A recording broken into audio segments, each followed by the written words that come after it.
So wait, you're telling me that another giant shark who looks identical to the last one attacks the same seaside town and the same guy has to go out and kill it?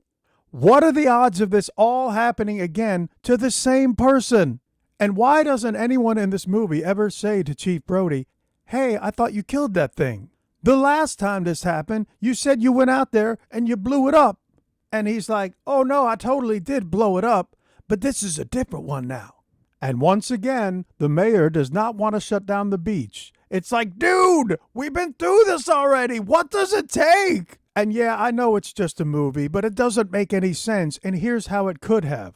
Now, we all know the late, great Roy Scheider is an amazing actor. He's better than this subpar sequel that he didn't even want to do anyway. And the shark is the real star of the movie, so just change the setting. It happens somewhere else to a different set of characters. But Hollywood would never let that happen because they think the audience needs familiarity. We gotta bring back the same characters and tell the same story over and over again. And just when you thought it was safe to use your brain again, it gets even stupider for part 3 and 4. At least they did change the setting, but for some reason they keep wanting to involve the Brody family in this. It's like, why?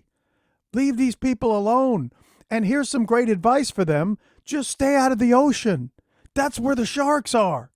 Now, this franchise gets my vote for the worst downhill trajectory of sequels. You're going from a cinematic classic to one of the stupidest pieces of shit you've ever seen. What do you guys think? What's the worst downhill slide of sequels? So wait, you're telling me all of this randomly happens to the same guy again? Holy plot contrivance, Batman. We're talking about Die Hard 2.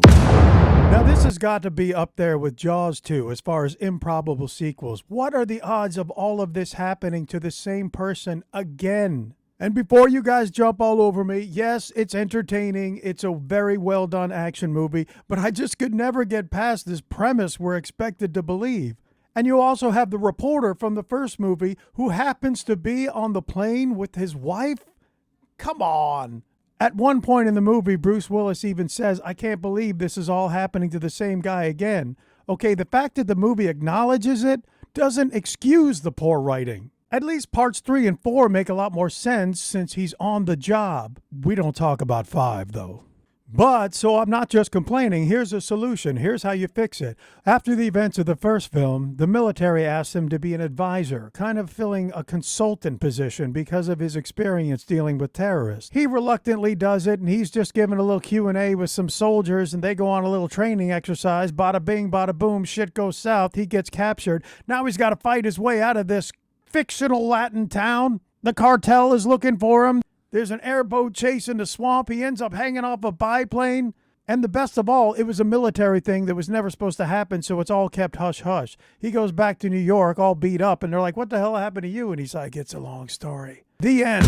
So what do you guys think about Die Hard 2? Where do you think it stands in the franchise? I think we all agree the 3 was better. At least it makes more sense. I'm Pete. I do movies, pop culture, keeping it light. Follow me if you want.